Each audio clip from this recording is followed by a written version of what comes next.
Apakah Omnibus Law akan meningkatkan daya saing? Apakah Omnibus Law akan meningkatkan produktivitas? Akankah Omnibus Law meningkatkan kesejahteraan karyawan? Kita bicarakan hal yang hangat saat ini yang biasanya selalu saya hindari membahasnya secara langsung. Karena Omnibus Law sudah kita bahas sejak 6 bulan yang lalu dan posisi kita jelas. Namun menghangatnya keadaan saat ini kita perlu bahas lebih lanjut. Banyak yang mengatakan bosman pengusaha maka akan diuntungkan dengan undang-undang ini disetujui DPR? Maka jawabannya iya. Namun sebelum lompat ke sana ada 3 kacamata yang harus dilihat dengan lebih seksama. Omnibus Law ini bisa dilihat dari sisi buruh pekerja atau blue collar tenaga kerja kerah biru, dari kacamata pengusaha, dan yang terakhir dilihat dari kacamata pemerintahan. Kita melihat dari kacamata pemerintahan dulu dan bernegara terlebih dahulu. Dalam beberapa bulan terakhir saya sering mengatakan, Pak Jokowi, Anda adalah presiden yang paling beruntung sedunia saat ini. Bahkan kali ini pun saya tambahkan, sejak Pak Harto, Anda adalah presiden yang paling kuat kekuatan politiknya. Hal ini sejak 6 bulan yang lalu dalam video yang kita buat, kita sudah katakan. Jika Omnibus Law disetujui, hal ini menunjukkan satu hal. Pemerintah sekarang di atas DPR. Dan ini mengembalikan fungsi bentuk negara Indonesia presidensial. Ini keren. Kekuatannya di presiden, bukan di parlementer, di mana DPR yang kuat, yang mengatur. Dan siapapun yang jadi presiden pilihan rakyat, kekuatan mengendalikan seperti saat ini adalah kekuatan otoritas impian yang banyak orang impikan dan Bapak capai. Sebenarnya lagi undang-undang Omnibus Law ini membuktikan hal itu jika disetujui DPR. Jadi beberapa bulan yang lalu kita mengatakan akan heran kalau DPR menyetujui karena ini simbol surrender, simbol mengalahnya DPR pada pemerintah, dan alhamdulillah DPR akhirnya menyerah. Omnibus Law ditandatangani. Buktinya apa kita ngomong begitu? Dalam undang-undang tersebut untuk melaksanakan pasal ada kata kunci dalam tanda petik. Diperlukan pengaturan lebih lanjut melalui peraturan pemerintah. Mantap sekali kalimat ini. Selamat buat pemerintah. Jadi kesimpulan sejauh ini adalah masa pemerintahan yang strong secara politik. Lalu pertanyaannya, apakah dengan senjata kaliber besar tersebut Undang-Undang Cipta Kerja bisa mengangkat produktivitas dan daya saing ekonomi Indonesia?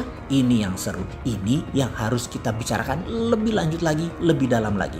Bagi saya, jangan perdebatkan 1000 pasal lebih yang diubah demi meningkatkan daya saing tersebut. Jangan juga mendebatkan ayat per ayat, pasal per pasal. Sudah diteken bos, semua sudah diteken. Wes salah, jangan melihat ke belakang. Sahabat buruh, saya hendak berbicara dengan Anda. Sederhananya begini, kalau Undang-Undang Cipta Kerja atau Omnibus Law tidak bisa meningkatkan kesejahteraan kita para buruh jelata, apa yang akan kita lakukan kepada pemerintah dan pengusaha pimpinan usaha kita? Kalau saya bisa mengatakan pengusaha yang tidak bisa meningkatkan keuntungan usaha dengan hadirnya Omnibus Law dan tidak bisa membagikannya ke karyawan, layak dimiskinkan dan dipermalukan di muka umum. Bener deh. Juga bagi para UKM, dalam Omnibus Law jenis usaha yang rendah risiko tidak perlu izin, hanya mendaftar. Ini gila namanya, ini terobosan. Ayo berwirausaha sekarang, ayo kenceng-kencengan. Yang tinggi resiko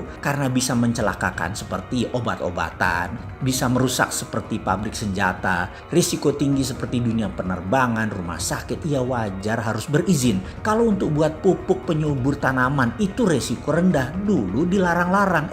Kalau sekarang dilarang, dihalangi, tuntut balik pakai Omnibus Law ini. Inilah masa gila-gilaan membangun UKM dan lapangan kerja baru pasti tercipta. Sahabat buruh, Anda tidak harus bekerja di pabrik yang besar selamanya toh. Mau kan Anda bekerja di UKM yang pegawainya di bawah 10 orang? Apa kalian harus kerja di pabrik yang ribuan karyawannya baru semangat? Kalau bisa pabriknya banyak ceweknya biar mata bisa lirak-lirik gitu.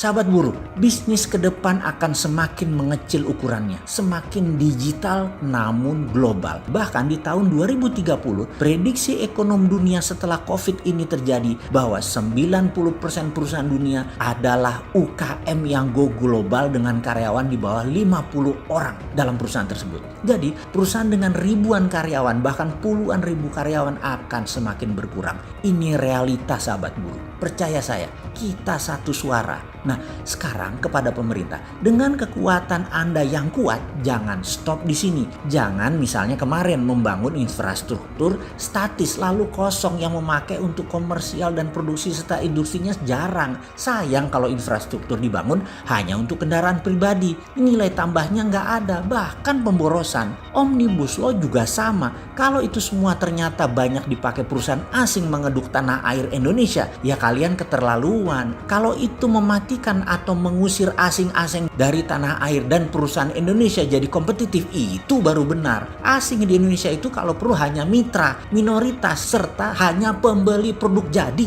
Bisakah Omnibus Law dipakai seperti impian kita tadi? Bisakah perusahaan asing di Sulawesi Tenggara tidak ada buruh asingnya? Bisakah kehadiran asing dan asing hanyalah sebagai buyer? Kalau hal itu terjadi, buruh sejahtera, pengusaha Indonesia sejahtera, negara sejahtera. Pasti, sahabat buruh, maafkan informasi saya kali ini agak beda marah kita. Bener deh, kita kasih kesempatan Omnibus Law ini setahun bagaimana? Kalau kita tidak sejahtera juga, siapa yang tidak amanah atas kepercayaan yang kita berikan ini?